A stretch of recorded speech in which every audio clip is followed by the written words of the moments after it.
Good morning student. দেখো একটু late হয়ে গেল আমার সাজেশন দিতে।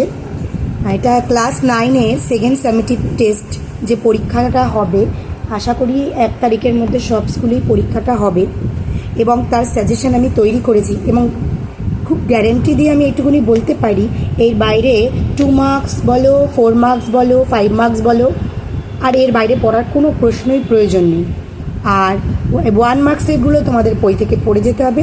আমি এখানে 2 মার্কস, 4 মার্কস বা 5 মার্কসে যেগুলো আসতে পারে তার আমি কোশ্চেন আমি দিয়েছি। মাত্র 32টা প্রশ্ন পড়লেই আশা করছি এর মধ্যে থেকে সব কমন পেয়ে যাবে।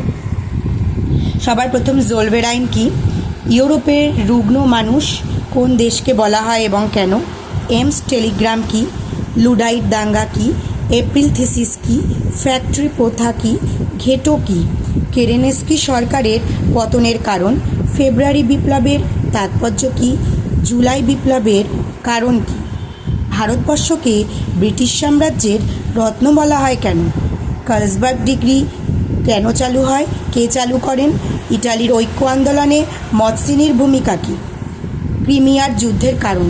খুব ইম্পর্টেন্ট, প্রত্যেকটা প্রশ্ন বেছে বেছে পড়ে যাও এবং দেখো কীরকম জাদুর মতন কাজ করে। নেক্সট দেখো যেগুলো পড়বে, ইংল্যান্ডে প্রথম শিল্প বিপ্লব কেন হয়েছিল? আচ্ছা, শিল্প বিপ্লবের ফলে কিভাবে উপনিবেশের বিস্তার ঘটে, শিল্প বিপ্লবের প্রভাবে শিল্প বিপ্লবে সুয়েজকালের ভূমিকা, বলকান জাতীয়তাবাদের উত্থান কিভাবে হয়, ইয়াং ইটালি কি, মুক্তিদাতা যার কাকে কেন বলা হয়, রিসার্জিমেন্টো কি, জাতিসংঘের মূল উদ্দেশ্য, লক্ষ্য এবং ব্যর্থতার কারণ। ভীষণ ভীষণ ইম্পর্টেন্ট, জাতিসংঘ এবং ভিয়েনা সম্মেলন একদম চলে এসেছে। মেটার্নিক ব্যবস্থা কি, এর ব্যর্থতার কারণ, ভীষণ ইম্পর্টেন্ট একটা প্রশ্ন। জার্মানির ঐক্য আন্দোলনে বিসমার্কের ভূমিকা, এই একটা স্টার মার্কসের প্রশ্ন। রক্তলৌহ নীতি কি, ভিয়েনা সম্মেলনের উদ্দেশ্য নীতি, একদম ইম্পর্টেন্ট। বিগ ফোর কাদের বলা হয়? 1929-এ অর্থনৈতিক মহামন্দার কারণ। এই কটা তোমরা একটু বড় করে 5 নম্বরের মতন রেডি করবে। আশা করছি এখান থেকে পড়লেই সমস্ত ব্রড কোশ্চেন 2 মার্কস 5 মার্কস সব কমন আসবে।